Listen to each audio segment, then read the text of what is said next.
added to my slide this morning that like mostly when I'm not messing around on my computers, I'm trying to mostly push my computers into the river.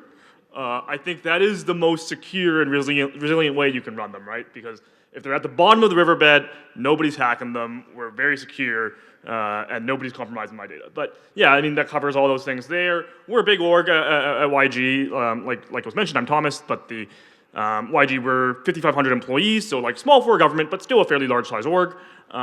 We have lots of remote campuses, over 250 buildings that we service. Every single one of those buildings needs connectivity of some sort. I'll mention this a bit later, but when you work in a rural area like that in northern Canada where the connectivity is difficult, that can mean many different things, right? When you say rural connectivity, because I come down here and I laugh because I get 5G plus on my phone and I get, 200, 300, 400 megabits per second on my phone, megabytes, not even megabits, right? Like it's actually very seriously fast. And then I go home where they just brought 5G in Whitehorse, and I'm lucky if I get 70 megabits, right? Like, so it's 5G, but but yeah, so it's one of those things where what happens when we have an organization in such a difficult remote connectivity area, right? It means you're not using those, very common down here in the South now, people saying, well, some branch offices, we're only going to go 5G, right? We're not even going to bring fiber to it because it costs more to bring fiber than just to run a 5G network, right? Something like that. That's not the case up north. We don't do that. We do have some LTE backup sites, but you'll find that typically, in some cases even, for example, the LTE was so poor that we couldn't get the firewall telemetry traffic to flow over it. It was just too slow, right? Like we couldn't even get the tunnel to come up, right? So LTE isn't going to work for us. 5G barely exists. So what happens? Well, what happens is it turns out we, up until last year, only had a single fiber line out of the territory as well, right? So it followed the Alaska Highway, went all the way up to Whitehorse and to our communities as well. But that single fiber line was a single point of failure, right? And anybody who's built a large data center or designed a large data center knows you always bring in two providers, right? Or more providers even than that, right? When you have a single ISP with a single line of fiber coming in, you can't do that, right? That's just not an option. And that happens almost annually. You'll have some sort of major fiber outage in the Yukon, right? So I was joking for a while when I first got up there. I said, there hasn't been a fiber cut since I got up here, and we're going to build this Dempster fiber loop, and we're going to be redundant, and it's never going to happen again. And then literally, I think 2 weeks later, we had a 3-day outage from a fiber cut. And there was wildfires, right? What was the big thing in northern BC? The wildfires actually burned right through the fiber line, right? And the ISP, we're talking to them and they say, we can't get in there because wildfire management has deemed it unsafe to get crews in there, right? So you don't know when the connectivity is coming back, you don't know when things are gonna be able to be even start fixed, or you don't know how the extent of the damage, and you're sitting there as the government, and at the time I think I was acting director of the technology infrastructure, and I was overseeing the network team and the security team, and you're sitting there going, okay, so 911's down because all the phones are routed elsewhere. We have no way to email anybody, any of our employees. We have no way to call any of our employees. Cell phones don't work because they also backhaul over the same fiber line, right? There's literally no connectivity. There's no payment systems that work in town, so people can't even go and buy groceries right now, right? So anybody that had $50 in their pocket was basically considered rich because they could go get gas, right? So this is the reality, and at that time, because the fire was on the road, which is where the fiber was as well, you didn't really have an option to drive away from this either, right? Because the road was closed, hence not being able to do repairs, right? So what happens when you're cut off from the world, essentially, right? What happens, it turns out, in Whitehorse is they put up signs that say if you have a medical emergency, go to the community center. An ambulance will be waiting. Peace officers will be driving around the community and flag them down if you need help. And that was the solution that was in place at the time, right? So this is we're talking about data centers down, sure, that's bad, and there's some business impact to data centers being down, but beyond that, there's real human impacts, right? When you're the government and you're talking about what happens when we lose everything, right? And those are alarmingly common, right? So it's not just the Netflix, it's not just telehealth or things that can be deferred. It's essential services that have to happen right now. When the satellite industry started to change in the last few years, low Earth orbit, I've got one with me now. This is a relatively new one, the Starlink Mini. You'll see it's incredibly small, fits in my backpack, right? I can carry it around, powered by USB-C, uses 50 watts max, so super low power, relatively speaking. And this thing can I've pulled over 200 megabits per second down on it, right? And we're pushing 20 plus megabits up on it, right? So we're talking about a fundamental change to how we see connectivity in rural areas of all over the world, right? So, but particularly in the northern Canada, where we didn't have an option where we could even get 200 megs in some areas, right? And I think I have it on a future slide, but like some of our sites, as I was mentioning, are literally running ADSL lines, right? We're talking 10 meg down, 5 meg down, 1.25 meg up, right? So we're literally running ADSL on some of these sites, right? So it's one of those situations where this is a game changer for us in terms of how we want to do connectivity, right? How we want to talk about if there's a health center in a rural area and fiber is cut, maybe just to that community, maybe to the whole territory, we're not one or the other, but if there's an outage for some reason, what can we do about it, right? And satellite links just open up that option for resilience, right? So if you're thinking about, as a large org, that's huge if you're the government, but even if you're a smaller org or a different type of org who's saying, like, we want to make sure our business operations continue, and it's going to cost us, however many $100,000 or $1 million for every day you're down, those are all impacts you can start to mitigate using this satellite technology, right? But yeah, like we have name a technology and then name some that you don't think are in use anymore, and we probably have it at one of our sites, right? So we're running MPLS across many of our sites for rural communities. It's single provider fiber, like I mentioned. We've got cable internet, we've got fiber internet, we've got ADSL, we got LTE, we got. I think there's like I pulled a hub out of a site last year. Our team pulled a hub out of a site last year. It's a 10 meg hub, and I said I'm shocked that this site is functional considering this piece of hardware is in here. I'm shocked this piece of hardware has not failed in the last 10 years. All sorts of things. But the challenges are in rural areas. There's going to be extremely high costs too, right? So when we talk about how do we connect communities? We have one community called Old Crow. For those of you who don't know, Old Crow is routinely one of the coldest sites in the world in the winter times. So it's winter here, obviously, summer in Antarctica, but it's the coldest site in the world that's measured by Environment Canada. Often it'll be minus 50 for a week, 2, 3 weeks at a time. It's a fly-in only community. There's about 300 residents. So previously, we would pay 5 figures for a OneWeb installation in that site, right? So we bought our own satellites. They're the size of, this whole row of chairs, right? And it's getting us, 150 down, 15 up, 50 up, right? Whatever. So it was 5 figures, very expensive. Latency wasn't that good, and it was fragile, right? Like we found we actually had issues with it where if it was really, really cold, we would lose connectivity. The provider said, oh, it's a problem with the installation, something with your wires. They sent somebody up, tried to fix it, didn't work, sent somebody up again, tried to fix it, didn't work. But basically every year we would have like several days where we'd lose connectivity to this whole community, even though we had a satellite link that we were paying tons and tons of money for, right? And that's just the reality of what we see in some of these very remote areas. And then I went up there this summer to go in and do our Starlink installation, which we did for very, very low cost, because these things are a few $100s each instead of thousands and thousands of dollars, tens of thousands of dollars. And when I was up there, every single house, every single residential house, and the municipality all already had Starlink on every single house. Some houses had 2 Starlinks, actually. It was crazy to see the change in connectivity in these areas that's happened in the last 6 to 12 months, right? And there's going to be more providers, and we're excited about more providers, particularly as a government, because we want to be investing in Canadian technology if we can. So we know like Telesat's coming in the future. It's invested by the government of Canada and based out of Quebec. But we know that other technologies are also coming online the next year or two, and we're hopeful that that's going to keep driving prices down, but also be able to provide us more resiliency to things like geopolitical issues or just satellite arrays going down for whatever reason, right? Starlink has their outages just like any other provider. But those satellite connections, the previous ones that we were buying had higher latency, right? So they were very latency sensitive. The coverage wasn't as good, right? So if, for example, the cellular service or the phone service, I guess, in Old Crow is all run through the OneWeb and C-band radio installations, and at certain times of day, if you talk to the residents there, they'll tell you, like, you can't make a call between 2 p.m. and 6 p.m. because there's a bunk satellite that flies over, and we have to wait till the 6 p.m. one comes around, and then you can make a call again, right? So we see less of those issues as we move to these alternative LEO providers, these LEO satellites, and we bring in things like VoIP, and we bring in things like Teams, and we bring in more modern technologies that just use IP transit, right? We don't need all this old legacy DSL stuff. We don't need all this old legacy phone lines, copper, whatever, right? We're just going to do LEO, we're going to do IP connectivity, and make it work for the people that need the access, right? And that's our priority, right? So I guess as the name of the talk implies, let's talk about SD-WAN, right? Software-defined WAN. Like, what is it?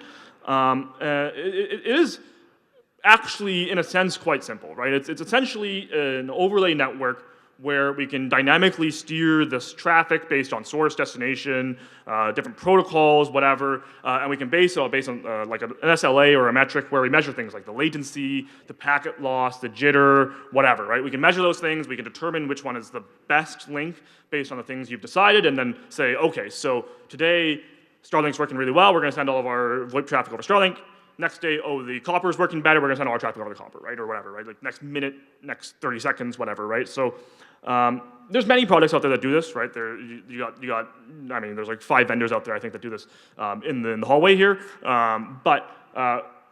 They're all some version of dynamic routing, right? With an overlay network using typically some sort of tunnel, and then an underlay network where it's your transits, right? So having a fundamental understanding of networking and how these networks work in general, I think, is really important when we think about these deployments, because and I'll get to in a second here, it's supposed to be branch connectivity made simple, and there's some air quotes there. And the reason it's not quite so simple is because, I think, it's a slide after next one. But the reason it's not quite so simple is because it takes care, right? Like any other network, it takes somebody who knows what they're doing to take care of it. But, I mean, securing the network edge is something I wanted to touch on really briefly here as we get into this. But it's big questions, right? Like, do you trust your ISP? Because when we use our MPLS circuits, obviously that runs over our ISP network. When we have they call it an eMAN, a managed, it's a managed municipal area network, right, for us, where they span us some VLANs across the whole municipality. That's also over their hardware, over their fiber, over their network, right? Do you trust your ISP? In the US, just last year, we saw that major telcos, Verizon, AT&T, Lumen, were all breached by the Chinese, right? So we can see APTs are targeting telcos specifically. And beyond that, do you trust your telco in terms of, are they going to keep you up all the time? Is their uptime SLA as good as they say it is? So there's multiple factors to consider beyond just connectivity, but also the integrity of your network and the confidentiality of your data, right? I mean, people talk about zero trust, and a bit of a buzzword these days, of course, but we really are serious when we say we should have encryption in transit, right? Because encryption in transit prevents, if there is something like a compromised ISP, from being able to observe your traffic, right? So what we decided is we went with a mesh VPN instead of like a traditional hub and spoke for a few reasons, but a lot of these providers will now be able to do, they call it AD VPN, auto discovery VPN, so you can split your traffic to each site directly, and it will basically create a mesh of tunnels between all your sites. So if there's like site A is connected to site B, it doesn't need to go through your hub first, right? So that reduces, I mean, for a lot of our sites as a government, most things are coming back to our data centers, but it does reduce that impact on your links, right? And when you're talking, especially for satellite links where you only got a couple hundred megs, that could be a big deal, right? You push 10 megs off, that could be the difference between somebody's Teams call stuttering or not, right? But yeah, so when we talk about these things, it's important to also consider, we also do a lot of inspection on these things. Oh, my mouse is in a weird spot here. Oh, uh-oh. Broke it already. Can't see my notes. There you go. But we do at least like SNI and IPS on all of our east-west flows as well, right? So in some places we are doing full inspection. It depends on the hardware we have available, the risk of that site, a lot of things, right? We're not going to be over provisioning in sites that only have one user, let's say, but in some sites we're going to be doing full inspection, and that allows us to get enhanced visibility as well, right? So when you think about a traditional, if you're purchasing a MAN from your ISP, if you're thinking about purchasing an MPLS circuit from your ISP, whatever between your sites, traditionally you basically put a router on each end, and then it routes, and the traffic flows, and you have no idea what's going on, right? So that's not very helpful if you have to do a forensic investigation after the fact. That's not very helpful if you have some sort of something going on, and you're going like, which computers were talking to what type of intrusion were we seeing. So we do turn on all of our east-west stuff in those sites that we're deploying the stuff now, and it provides us that actionable forensic stuff. But it is one of those things where you can at least, if not limit the blast radius, you can at least go back and see what it was, right? So that's helpful to think about as well. But like I alluded to, you don't just buy a bunch of hardware and expect it to work, right? So all the vendors will tell you that you do. And my apologies to any vendors in the room, it's not true, right? Everything requires some work, right? We did it all in-house. We have a small but lean team in my organization, and we have 1 or 2 people who very quickly got very familiar with technologies and a lot of the shortcomings. But you can also go pro services, right? You can also hire somebody to go in and deploy it for you. Saves you a ton of time, saves you a ton of heartbreak when you break something and are on the phone with TAC at 2 a.m. trying to figure out why the house hunter's down, or whatever. Risks, of course, that you'll have to, either keep paying the provider to maintain it for you or do a transfer, whatever, right? But that's one of those things where I like to think about in terms of, do you understand your own network, right? And that's a good question to keep in mind because, for example, when our fiber was cut last year for those 3 days, I went and the first thing I did is I had satellite at my house, of course, because I'm me, and I used Wi-Fi calling and I tried to call the NOC, right? So I said, we have a NOC line for the ISP and we're gonna call them and be like, what the heck? Why is my network down? Is it a cut? How bad is the cut, right? All those things. Immediately the phone line was dead because their NOC was on their own network and their network was dead. So I've skimmed through all of my emails, which I could do because, again, I had a satellite, and it was Outlook 365, and I went through all my emails, and I found somebody's cell phone number, and I tried 5 different phones before I finally got somebody else who must have had a cell phone on a Starlink or something at home. And I talked to them and said, oh yeah, our NOC is down. All the phones in our NOC are down. I can't even give you a ticket number. Like that was the problem that our ISP was running into at the time. But that's a situation where when you start to think, okay, what redundancies do I have in place? What resiliency do I have in place for my network? That's where you say, oh, if you're using a managed service provider and you can't reach them because your phones are down and you don't really know how your network works and you don't know how this SD-WAN thing is configured, that's where you're gonna run into big problems, right? So we had a site where we did have a dual WAN system, and that was the old Crow site, where there was a OneWeb and there was a backup Starlink. But we had a managed service provider doing that work at the time, right? We've since transitioned into bringing it in-house. And this is one of the reasons why is because when I finally got through to them, they said, oh, we think it should be up because it has the 2 WANs, so it should be up, right? Turns out, a day later, when I talked to them again, they said, actually, it's been down this whole time. We messed up a firewall rule. And we've been dropping all the traffic to the second WAN, right? So we had no way of knowing that. We were cut off from the world. But if we had our own systems, we're running it ourselves, we'd be able to see that immediately, right? Look in the logs, you can see the packets being dropped, we'd go in and we'd fix it, and we'd have brought at least one site back online, right? So those are the types of situations where it is important to think about, yeah, the upfront development and training time for your team might be higher, but it is important to say, what is the impact if your team has no idea what's going on and you're trying to phone 3 different vendors, 4 different vendors, on the phone with TAC, all those things. Those hours add up in the crisis time, and that's not the time you want 2, 3, 4 different people yelling at you while you're on the TAC call, right? But yeah, like I said, we have all those connections and all those things, but the limitations we ran into are it's not set and forget. And to expand on, you need to know and understand your network. It's even things that you don't think about, right? Like, are you using internal DNS? Most organizations, if you historically are using an MPLS circuit or a MAN or whatever, you're probably using your AD for DNS, right? So when you decide to switch to something like this, where you have a dual WAN uplink and you're running multiple tunnels and things like that, what if your tunnels go down? So you expect your internet should continue to work, right? That's kind of the whole point. The software-defined wide area network, right? So you're defining that the WAN, the internet, will continue to work for you even if your internal connectivity is down, right? That's kind of the point of the resiliency project. Well, what happens if you're using AD DNS and your main site's down because the tunnels are down? Well, now none of your clients have DNS and they can't get their emails or Google or whatever, right? Because you pointed it at an internal server, right? So you better have a DC at that site, or you better have them pointing at a backup DNS of some sort, right? That's local to that site, or internet DNS or whatever, right? So there's lots of gotchas that you don't think about until you deploy the stuff. Something goes down and you say, well, it should have come back online. Why didn't it? I'm seeing traffic. How come the users are reporting no internet? And then you realize, oh, we didn't change our DNS records, right? We didn't change the DHCP scope or whatever, right? So it's things that you don't realize until you're trying in the middle of a deployment to say, why didn't it come back in our testing? Why didn't it come back during an outage? Why am I seeing traffic, but it's still users reporting down those types of problems, right?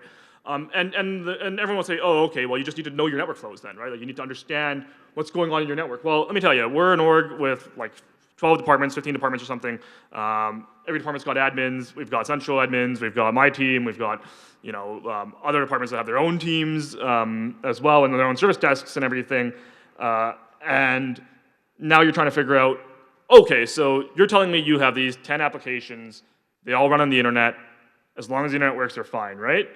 And then that's what they tell you, right? And then you say, great, it'll work when we do the switchover. You do the switchover, it turns out they had some weird thing that used an IP-based authentication that needed your main site's IP address, and you didn't do that because you're like, well, I'm going to split tunnel this traffic because it's going to be way more efficient for us. And then now you've broken some critical workflow, right? So even if you think you've got your net flows mapped out, where everything's going, you're going to find edge cases that are going to impact business when you do cutovers, right? Like, and that's just the reality of any large project like this. And that's another thing that if we had to go back and do this again, I think we would.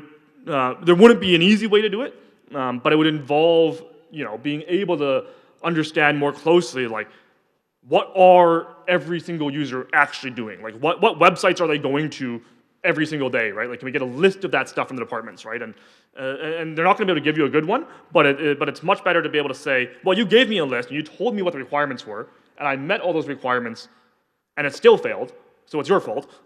Than it is to go in and say, well, I thought it should work, and you told me it would work, I told you it would work, and it didn't work, right? And then now you're trying to figure out who's to blame, right? So it's much better to try and get that inventory ahead of time, and we would have gone deeper on that. I mean, we were in a time crunch because of people were very alarmed after the significant fiber cuts, right, that we had to move very quickly. But those types of things, if we had to go back and we had more time, we would do a much better job of inventorying some of those things, right? But going back to my understanding your network and understanding networking in general, the way we implemented it was using FortiGate's Fortinet SD-WAN, partially for licensing reasons, partially because it was what we were able to deploy very quickly and learn very quickly. But it requires a strong understanding of things like BGP. It requires a strong understanding of things like routing protocols and the specifics of your SD-WAN vendors' implementations, right? Like, how do they implement their SLAs? How do they implement routes that are going to be removed or added dynamically from your hub site?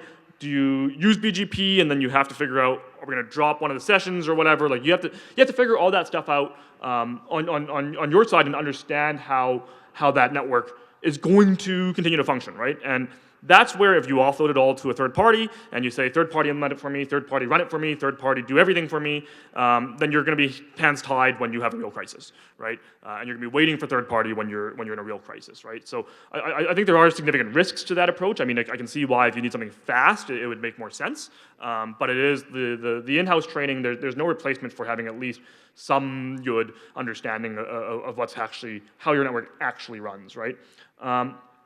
Let me slide down my notes here. But yeah, I mean, I think the important thing to know is that you need to document all this as well, right? Because we have, I got a picture here, 15 sites, whatever, that we're going to run this stuff to, right? And that number is only growing, right? Because we have these sites that we say, okay, we deployed it to the 15 points of presence in every community, the 10 points of presence in every community, but it turns out that the ADSL line cost more than just buying a Starlink would in an ongoing O&M way anyways, so like, why don't we just kill the ADSL and also put a Starlink there, or why don't we kill the copper and put a Starlink there as well? And that number just, for us, it seems to keep growing, right? People are saying, well, why are we paying for these legacy technologies that are slower, that are not as reliable, and causing us more grief, right? So we still see sites go down all the time, right?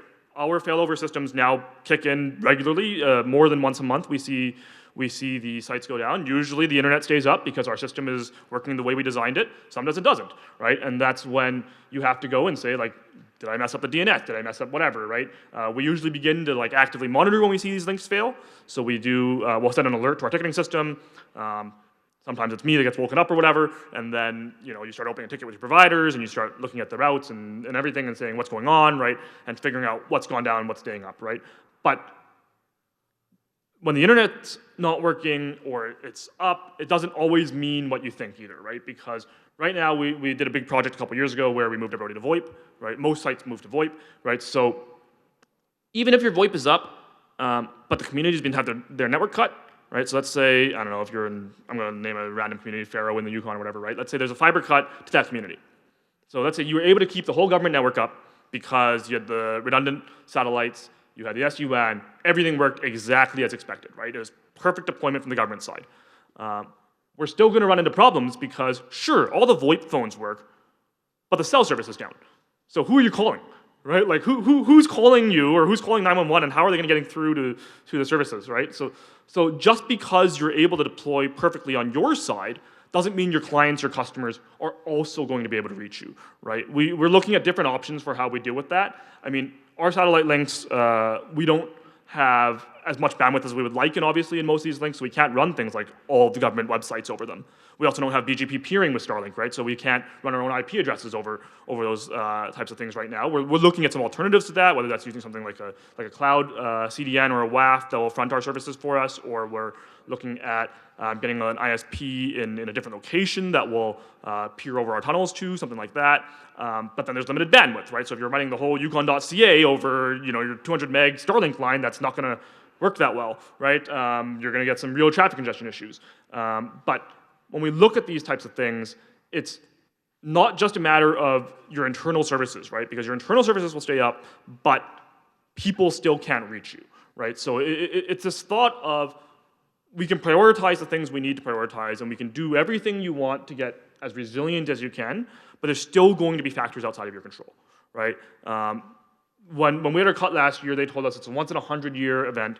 They're never going to see a cut this bad again. What had happened is there was the primary fiber cut, there was a secondary fiber cut, up the line a bit as well, and then there was a third route that they sometimes use to flow traffic that also got cut, right? That went to NWT, and that line also got cut. So they said, oh, well, like, that's a 1 in a 100-year fire event. It's never going to happen again. I got 3 emails this summer from the ISP saying all 3 routes are at risk right now, right? So like, yeah, once in 100 years, as in they're going to tell me next year that they're all at risk again, right? So there's always going to be things outside of your control. It doesn't really matter how many times you implement different solutions, how many times you put in these resilience systems. Like, by some fluke of chance, we could lose Starlink on the same day that the fiber got cut, right? Like, and then we'd be screwed, right? We'd have no resiliency. But what happens is, it doesn't mean that it doesn't mean you did anything wrong necessarily, right? Someone's gonna be yelling at you and thinking you did something wrong, but it means that we have to plan ahead for as many of these options as possible, right? So the lessons learned here is really that we can do everything right, and your department is still going to screw you when they didn't realize they had a specific workflow. You can do everything right, and you're still going to be screwed because the clients can't phone you anyways. You can do everything right, and you're still going to be screwed because both providers that you selected are going to have an outage at the same time. You can do everything right, and Cloudflare could go down, and your website's down anyways. You can do everything right. You can get DDoS on the same day, right? So your 500 meg links that you've aggregated or whatever, suddenly you're saturated, right? You can do everything right, and more often than not, Teams will have an outage, right? Like, how often does Teams has an outage if you're a Microsoft shop here, right? So that could happen any day of the week. And those are the things that we just aren't able to account for. But the point of implementing something like this is to say business continuity is important. We do everything we can, particularly as a government, we do everything we can to make sure it's going to be as stable as possible. And we try to provide the best possible experience for our department clients and for the public, right? But that doesn't mean that we control, acts of God, acts of nature. We don't control all the outcomes, but we do control how we react to them, and we do control how we prepare for them, right? So as a business, if you're thinking about that, it should be, how do we prepare for as many reasonable eventualities as we can, right? How do we prepare for as many reasonable outages as we can? We selected this solution because of multiple reasons, not the least of which was cost, right? Like, this is a much more cost-effective solution. I know my partners in one of the other territories, government of Nunavut, went in on a full enterprise Starlink array, right? So they get a 10 gig symmetrical link from Starlink that they BGP peer to, and it's their primary uplink. But they're paying, I think it's upwards of $1 million a month for that, right? Like, so they're paying significant amounts of money for a link that we're not thinking is feasible for us when we have a fiber uplink, right? We're saying we only need it in backup connectivity situations, so we're not going to make this massive investment that's millions of dollars in hardware and then millions of dollars in ongoing maintenance, because it doesn't meet the business need for us, right? The business need is to have resiliency for these brief outages that may last up to a few days, right? But when we talk about other organizations like Nunavut who don't have terrestrial fiber to their sites, then that starts to make more sense, where they're saying we don't, before this they only had OneWeb, they only had a few hundred megs, or maybe up to a gig, now they're getting 10 gig, right? So that's the type of decision that different organizations are gonna have different answers to, but as government, we have to make the best possible decision for what resources we have, and also what the timelines will allow us to implement reasonably quickly as well, right? Because when there's an outage and suddenly every single minister is saying, well, how come my department went down? Well, then you have to have an answer for every single one of them, right? And it's funny, you'll get some interesting stories, right? They'll say things like, well, you'll get the argument, let's say, for liquor stores, for example, say, well, liquor store payments going down doesn't necessarily sound like a critical service, right? You're saying that can go lower on the list than my getting the health centers online first, right? Or whatever it is, right? Nobody's gonna die if the liquor store's down. And then you realize, oh, but like, in terms of the business continuity reasons, it's actually fairly high on the list, because taking a liquor store offline for a day, the revenues in that one day will offset the entire year's installation for that site, right? So you think about the business implications, and there's many things you have to consider when you're trying to deploy these things, right? So for us, it was a lot of lessons in how does all of these disparate pieces of the network have to work together, how does it all have to play into the objectives of what a government trying to deliver, right? I guess I should make it clear we have government-run liquor stores in the Yukon, but not like here in Alberta, but when you're looking at all these different pieces of infrastructure, they're all competing priorities, right? And if you're a business, you're going to think about that too, because you have to say, for example, for us, when we do our main site uplink backups at our data center, which also services most of Whitehorse, the capital, where most of the employees are, most of the citizens are. That's like, I think it's 3/4 of the population lives in the capital city there. When we think about that, we deprioritize almost all traffic, right, when there's an outage. So we basically say, if there's an outage, you get Teams and Outlook, because everything else is prioritized for phones, basically, right? Like, we've only got a couple hundred megs, we're not gonna give you Netflix, we're not gonna give you Spotify, we're not gonna give you all this other stuff, because the internal services are gonna be up, you're gonna be using our internal links, our dark fiber, our MAN circuits, whatever, those are all gonna continue working, but the things that we care about are gonna be our VoIP lines, are gonna be our Teams lines, and our ways to communicate with each other, which is Outlook, right? So those are the types of things that we have to make business decisions on. What are we going to prioritize in the heat of that moment, right? And that's a decision that takes a lot of DRP time, takes a lot of business continuity planning time, right? And you're going to have every single stakeholder arguing that their thing needs to be prioritized over your thing. And when the traffic or the bandwidth is so limited, the reality is you're going to be able to meet 3 of those requests out of the dozens you're going to get, right? And that's something that it's never fun to be the person saying no to people, but you're going to have to, right? If you're trying to implement this type of solution, right? So I mean, I think for us, bringing in an SD-WAN solution was mostly successful. We got all the kinks worked out after a few months. We did have kinks, obviously. We had outages. We had issues where things weren't working as expected. We had individual services that went down because they were using network routes we weren't expecting, things like that. But overall, we now have a significantly increased resiliency from what we did a year ago, right? And so, I mean, is it worth the investment in this type of product? I mean, I think if you're a company or a business or a government or something who has these types of critical services, for example, I don't think I mentioned it earlier, but like water treatment plants, for example, we did the same thing, right? We deployed dual WAN in every single water treatment plant. That's where we use LTE plus satellite, and the LTE is not that great in a lot of those sites. But when you're thinking about these types of facilities, you got to think: is it worth it to spend the time and effort to learn how to do all this, to run it all, to pay for 2 uplinks, all those things? And if you're in a city like Edmonton, if your data center is probably never going to see an outage anyways, right? If you're probably never going to see an outage at your main business site, right? Maybe it is for you, maybe it's not, right? So I mean, like, what's the cost of an hour of outage? What's the cost of 10 hours of outage, right? Those are some of the questions that we had to answer. And for us, the answer was, well, 10 hours of outage for the hospital could mean like someone dies, right? Like, so that was why we had to invest in some of these things, right? But if your 10 hours of outage is, well, if it happens at 9 p.m., then literally nothing happens to us, then that's a different conversation, right? But that's the long and the short of it, I guess. We're continuing to roll out more of these deployments. I've got about 20 of them deployed right now. We're probably going to deploy another, like, I don't know, 12 in the next 2 or 3 months, and then we're going to have probably upwards of like 40 to 50 of these things by the end of the year, right? So it's a large deployment we're doing because of the way our connectivity is set up, right? Because of the immense cost to run rural connectivity and critical services in rural areas.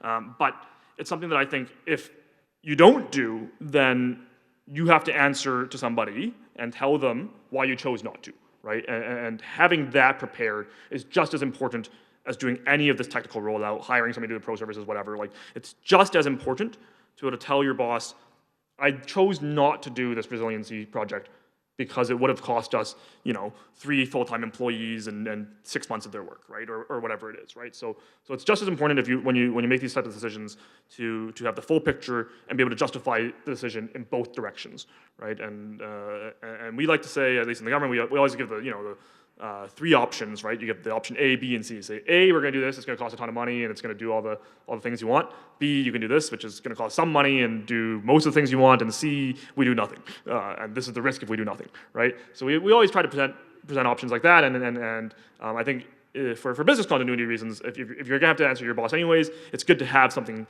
at least thought about like that. I think we got like a few minutes left here, so maybe we can take some questions before everything goes to sleep anyways. Yeah. Sorry, I talk really fast, so my apologies. You had the list there of satellite providers, OneWeb, Starlink, Telesat. I think a lot of us are putting critical infrastructure now on Starlink. From a government side of it, is there any discussions about that as a national security challenge that we have to do something about it? Because even Telesat, it's all going to be launched by Elon Musk, so it's not really all Canadian. Yeah, so what I will say is that we do have a direction that we don't deploy Starlinks anywhere non-essential, right? We only purchase essential deployments. That's our current policy, direction from the government. I will say, yeah, I mean, there's obviously always going to be some amount of risk you have to take on, right? Every organization that you're going to deal, every third party you deal with, whether that's Telesat, Starlink, OneWeb, every third party provider you deal with is going to have some third party risk, right? For us, it's about choosing an appropriate amount of third party risk with our cost, right? Obviously, the Amazon Kuiper project is also going to come online next year, obviously also American, but the risks that we have to consider are that at least in some cases, let's say if it's not an American provider directly, such as OneWeb or Telesat, then we have some control over data residency, right? So those are things that we're considering as we select our next round of deployments when they become available, right? When we talk about the Starlink right now, I will say the challenge that we have as a government, it's at least in GovUcon, is that it really is the only viable provider for us in a lot of these sites, right?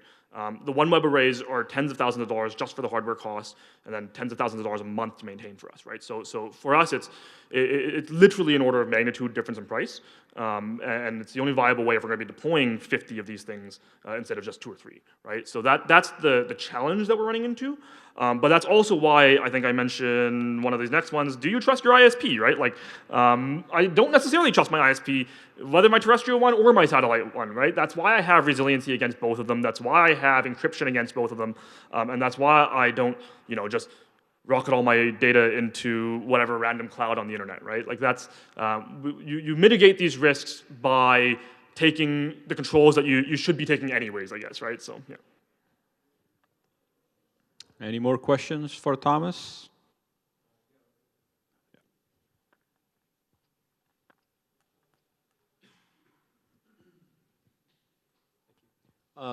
Yeah, like in terms of 911 automatic location determination, like kind of two parts to this question. Like, what did you do to manage that? And also, as a general consumer, should I just assume when I'm using my phone that 911 is not going to be able to determine my location accurately? I can't speak for the 911 specifically on that side. I didn't do the emergency services deployment. It's run by our community services division. we only dealt with the network connectivity for them. But what I will say is that for when we did our VoIP deployment, for example, so on landlines, on phones that are VoIP, we do make sure that we select, the appropriate address for all these things, right? So the operators do receive those on your terrestrial phone links. For cell phones, I can't speak too much on that, but when we did our VoIP deployment, it was actually a big deal because one of the problems you'll run into when you do a VoIP deployment is, depending on your provider, if you do a E911 service, they call it, right? You buy E911 service, they may first send you to a call center in Ottawa or Ontario or whatever before they route you to local 911, right? And that's actually a big problem because now you're spending 5 minutes trying to get this Ontario call center to transfer you to the Whitehorse EMS service because of the guy having a heart attack next to you, right? Like that's a waste of time, really. So one of the things that we actually worked with our ISP, our telco to do, which is also our ISP, but our telco to do was we actually split our E911. So where necessary, we do route it to the E911 service, the call center, but where we can, we actually split it directly to our telco. So if you pick up a phone in the government in Yukon, most sites, it's a copper landline out to the local 911, right? So that's a choice we made because we felt that it was unnecessary risk to have this delay from using centralized call centers. I have a quick question, Thomas, if I may. Was there any study done with regards to other governments in Canada who might be using these kind of services? Like you mentioned, Nunavut has a 10 gig link up symmetrical with Starlink. They're definitely paying a lot of money. Any other provincial governments who might be struggling and going towards Starlink or rural networks? Starlink radio networks, I guess. Yeah, I mean, I don't think there's a formalized study. I mean, we talk to our partners all the time, especially in the north, to see what other people are doing. And I know many jurisdictions are piloting or already have implemented, for example, Starlinks on top of ambulances. So in some northern jurisdictions now, they put a Starlink on top of every ambulance, and then that's how they're doing their connectivity to their dispatch, right? I know we're going to start piloting that in the near future here in the Yukon because one of the problems with some of this is like the current modem system, they have the Iridium modem. If you know anything about Iridium modems, it's that they're not fast, right? It's the opposite of real time. But one of the problems is that you're supposed to get, when you get computer-aided dispatch, the dispatch is supposed to see on their screen where the ambulance is and say, turn left in 100 meters, right? Doesn't work over an Iridium modem. But that's why a lot of these providers these emergency services departments are switching to satellite directly on the vehicles combined with LTE. So when they get into town, they use LTE. When they go into rural areas, they're using satellite. And that's something we're going to be piloting soon as well. But I am seeing it with my partners in other jurisdictions like BC and the Northwest Territories, I believe, are doing it. Perfect. Any more questions for Thomas? All right, so in the absence of any further questions, let's give a big round of applause for our speaker here.